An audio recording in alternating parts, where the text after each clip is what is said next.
Pt7 and I'm an aeromodeller and an engineer. Join me on a fascinating journey where I show you some of the techniques used in scale aeromodelling.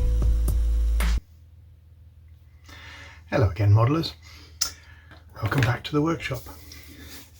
Today we're going to start by setting fire to some plywood. It's always good, isn't it? I'm going to concentrate again on the tail end, but this time I'm going to be making the tail wheel type assembly. Now I need this in place so that I can work out whether I've got enough space for the other bits of architecture. The push-pull system for the rudder, the elevator push rods, the post that the rudder actuation goes through. Then I've got the steering for the tail wheel and this shock absorbed tail wheel that I'm going to concentrate on this video. So we'll start straight away, and you'll see that what I've done is I've made a ply base and drawn on it the outline of what I'm trying to make. What it is a piano wire frame that is going to be the backbone for this tail wheel assembly. And you'll see as the video progresses what I'm trying to achieve, I hope. And we didn't burn the house down, so all is okay. All right, enjoy the video.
Well, that didn't work quite as I expected, but an interesting exercise nonetheless. As you can see, it got quite exciting and a bit fiery, but I think the joints have worked, amazingly. We've set fire to some wood, but that's fair enough. You can see I had little stands made out of stainless wire to hold things at the right height to stop them from falling over. Hopefully that hasn't soldered itself inside. No, it hasn't.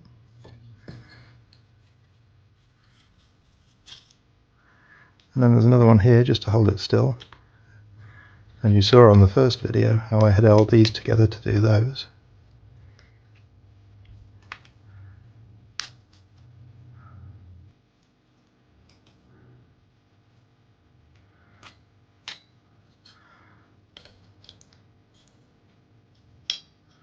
There we go. So what we have there is the tail wheel frame. Actually goes that way up. It's not too heavy. It's made out of 3 strips of piano wire and 2 different pieces of tubing. Give it a bit of a clean up and see what we get. So as you can see, with a bit of tidying up, a bit of cleaning, it's fairly presentable, I think. So the idea is, mount it that way up. I'll make a bracket so that this pivots. Piano wire stays in there. And that rotates, and that's the tail wheel. And then on top there'll be a T-bar of brass, or horn, an arm for closed loop, and this will spring up and down. So what I need to do is put an anchor point on here. small ring of some sort to go to a shock absorber that goes up inside the tail of the chipmunk.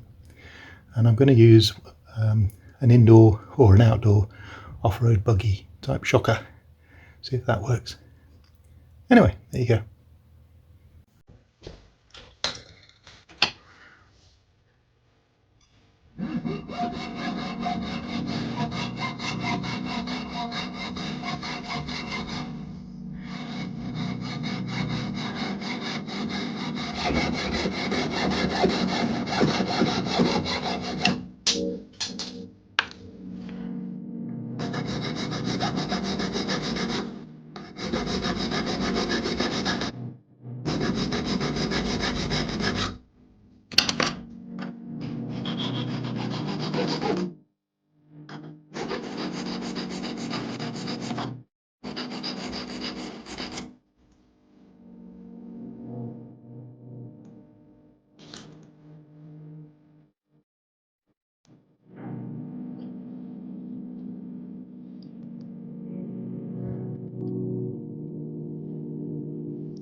So as you can see, I'm working on the tail wheel area. What I've just done is I've fitted a ply plate between these two ply saddles, tailbone saddle, and then I've reinforced them with thin sections of spruce, or small sections of spruce, not necessarily thin. And here's like over. See what's going on underneath. You should be able to see that the ply plate also has 3/16 square sections of spruce on this side. It's to really key that plate in. What goes on that plate is another piece of angled, another shape like this, much narrower, and that's where the shock absorber will mount, and the shock absorber anchor point will be up here and it'll go down to there, so it should just clear the arm of the closed loop rudder, just clear, I'm hoping. And this is why I'm putting all this in now, because one bit knocks onto another, and I've got to also remember that the elevator push rods come through here. So there's a lot going on in the back end of most de Havilland aircraft, in fact, especially the Chipmunk and the Mosquito.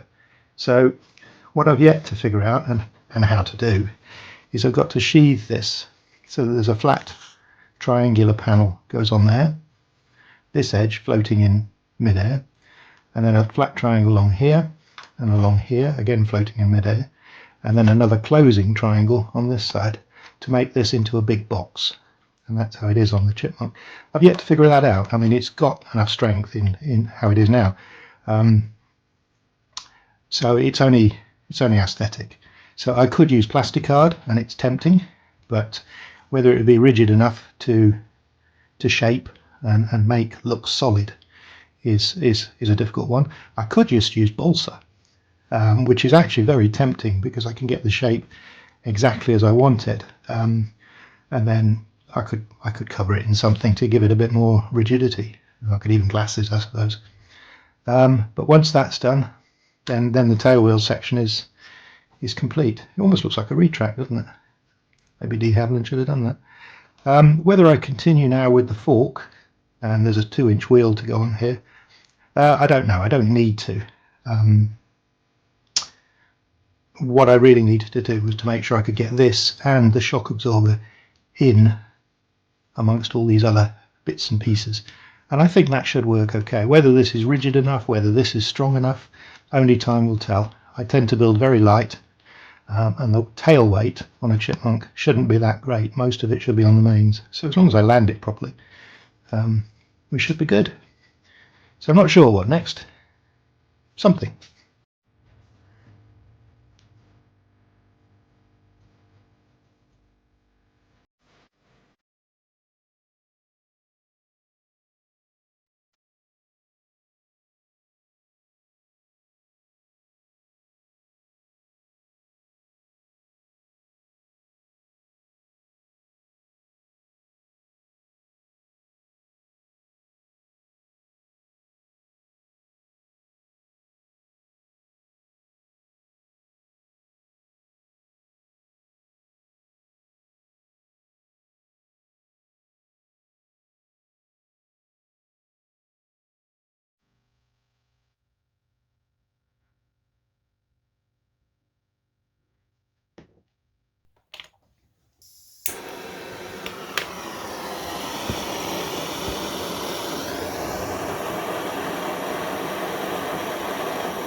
So I'm going to show you something here that is a very simple way of making things look bulkier and bigger than they are. Obviously this doesn't look very scale, and it's got quite a lot of strength, funnily enough, compared to its size, because it's all made from steel piano wire, and these joints are all silver soldered. So what we're going to do, what we have to do, is we have to make this look like this. So this section here is actually same thickness as the piano wire, but what I've got to do is build up this edge and this edge. So what I'm going to do is a product we have in the UK, and it's Isopon P38, and it's a polyester based filler, and they use it in automotive stuff. I think in America and Australia it's called Bondo or something similar. It's not that heavy. You know, you don't want to use it if you don't need to, but it is a polyester glass fibre type resin, so it does dry reasonably light. So here we go.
This is just acetone.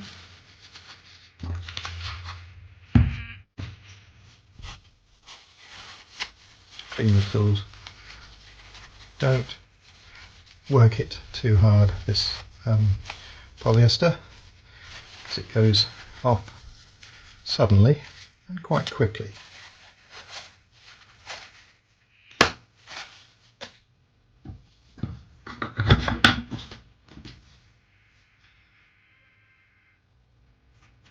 Yeah, it's already started to go tacky. So we give it a few minutes. We don't want it to go hard just yet. We want to try and save ourselves a bit of sanding. So it's only been a few minutes, but as you'll see, it's now got to a sort of dairy cream cheese kind of consistency. And at this point, you can easily carve it. So what I'm doing is this inside edge needs to remain as it is. So rather than struggle with sanding it, it's fairly easy to just carve it.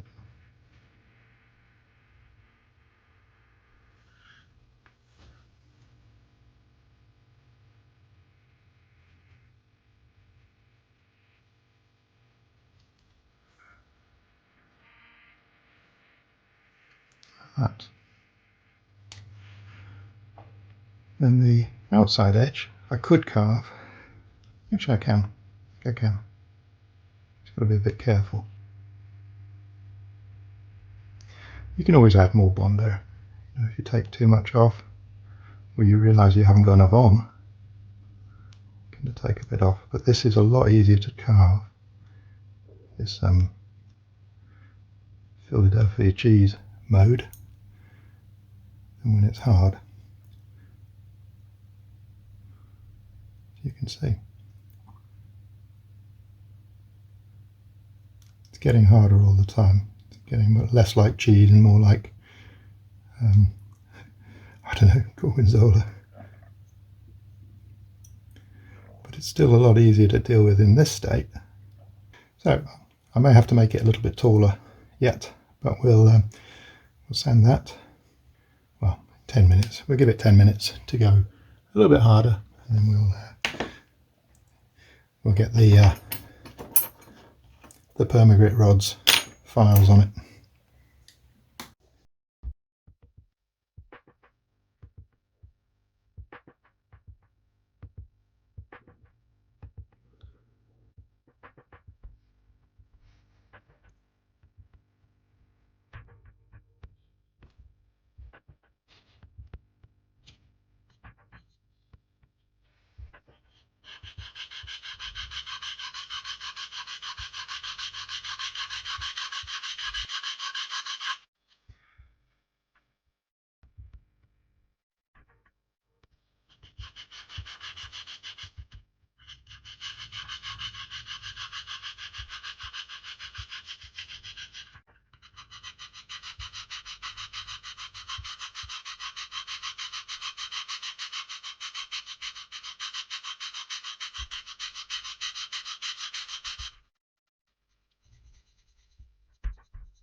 You can see there's still some little blemishes in it, which I needed to put the primer on so I could see. So now that the primer's on, I'll let it dry, and then I'll just touch in those little lumps and bumps and what have you with a little bit more of the Bondo. Well, there we go. That was interesting, wasn't it? So it still needs a little bit of work to make it right, but it's good enough for now. So there we go. So I hope you've enjoyed the video. If you have, press like and subscribe, and I'll see you on the next one.